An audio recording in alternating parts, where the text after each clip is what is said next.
it hurts me and it frustrates me to see my friends dealing with a toxic person. Are you wondering whether you're in a toxic friendship with someone? Do you want to get away from them but don't know how to? In today's video, I'm going to be talking about some signs of a toxic friend and how to stay away from them. Don't forget to subscribe. Number 1 of the key traits of a toxic friend is that they use you. They could be using you for your money, your time, your talent, whatever it is. They are there when they need you.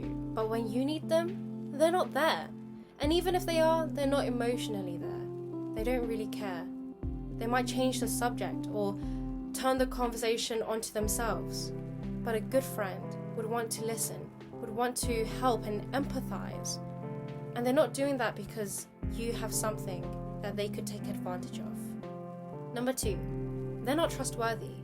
They could be lying to your face, spreading rumors about you, talking behind your back. But a good friend would accept you as who you are.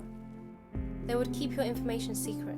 And most importantly, they would never use that information against you as a threat, blackmail, nothing. Number 3, most toxic people have narcissistic traits, meaning they have a deep need for attention, to be better than others. They think they're higher than everybody else. And you know that you're in a toxic friendship with this person because you feel inferior and smaller than them. You always have to listen to them before you get to have a chance to talk. And when you have the smallest bit of attention, they want to take it away from you as if it belonged to them. A good friend would naturally make you feel equal to them. The attention and the conversation is equally distributed between you two. You actually have a great and active conversation. Number 4, this toxic friend may compare you to other people. They might judge you and criticize you and say it's helpful, honest criticism. A good friend would give you constructive criticism, but they would never compare you to others, call you a bad friend, and make you feel emotionally exhausted because you can't live up to their standards and expectations.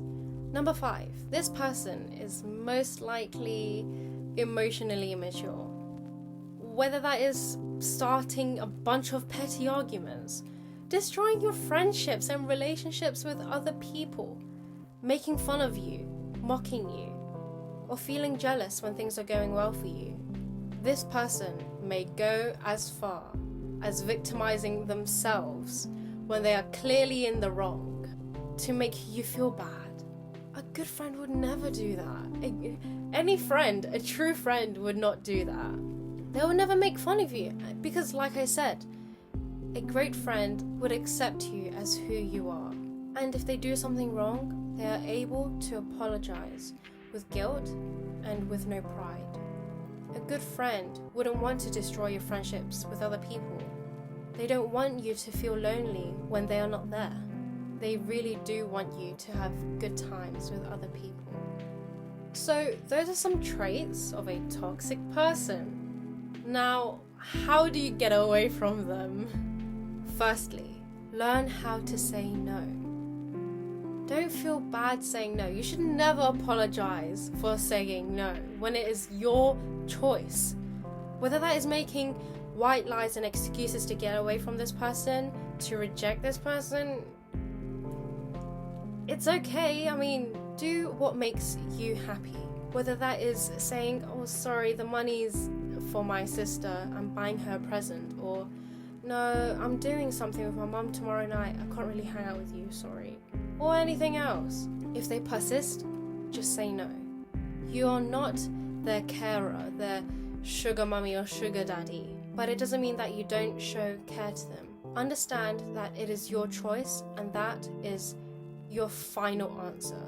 And if they threaten you, understand that they feel insecure and they're realizing that they're losing grip and control over you. So let it happen. It needs to happen in order for you to get away and leave this toxic person. Secondly, write down things that you love about yourself, that you appreciate, that you regret and you don't want to do ever again, and things that you want to improve on. Knowing what you love about yourself and what you appreciate is just building that self-esteem back up if this person deliberately made you feel like a piece of crap. The regret is to remind you to not make these mistakes again and to realize quicker the red flags so that you can easily avoid the next person. Figuring out what you want to improve on is massive, and acting on it is even better. Because when they realize that you have moved on, you have become a better person, they're like, whoa, what happened? Like, they will feel jealous of you. And it shows that you don't need them as much as they need you. You're finally having more control over yourself. But the main reason to improve should never ever be somebody else. The main reason for you to improve yourself is because you love yourself. Thirdly, connect with friends. Like I said, this person might have destroyed some friendships, some relationships. Use some time to rebuild and rekindle those friendships. It shows that you have control over your social life, and this person doesn't. Number 4, if they try to talk to you, if they're trying to message you, girl, boy, whatever you are, chicken legs, unicorn, just say no. Just ignore them. Give them the smallest convo ever. For example, you're like, okay is enough. Or just K with a dot. Or just leave them on read. I doubt that they will not get that signal that you don't want to talk to them anymore. I mean, how thick are they?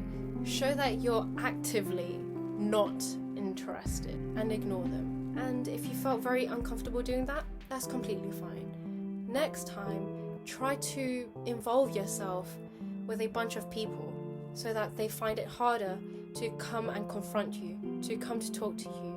Keep yourself occupied, whether that is reading a book or going somewhere or talking to your other friends. Make sure that you feel comfortable before you ever try to come in contact with this person again. And like Corona rules, keep 2 meters distance. If they come closer, run away. Don't think that you're a scaredy cat for doing this, because you're trying to protect yourself from being hurt again. Lastly, let this person go. There is a reason why they're toxic. That is not your responsibility to deal with. They have taken enough time of your past.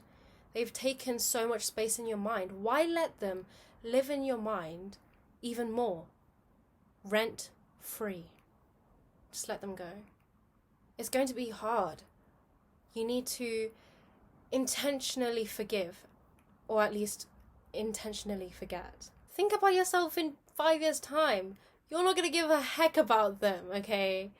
Hopefully, you're not very close with them, and hopefully they've actually changed. But say if they haven't, hopefully you're not still in some sort of friendship or relationship with them. They shouldn't be that important in 5 years' time, being in your mind, just clouding up your thoughts and ruining your positive energy. They shouldn't be doing that in 5 years' time. You need to understand your worth and know that you deserve better.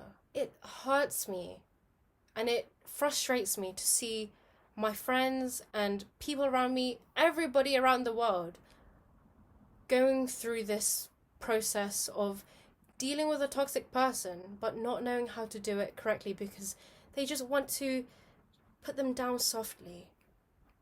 Unfortunately, there is no right way in doing this. Don't let yourself down. Stop letting these people leech off you. You should not be living for them, for their use. Live for yourself, because you only have one life. And it is never too late to say no. And it is not stupid to say no.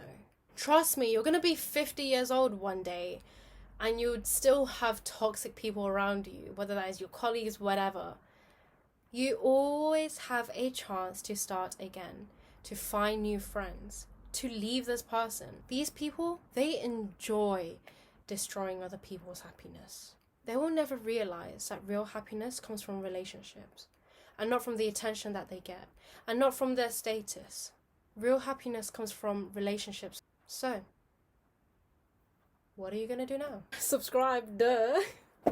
Yeah, like, comment, share, subscribe, but like, real no. What are you gonna do now?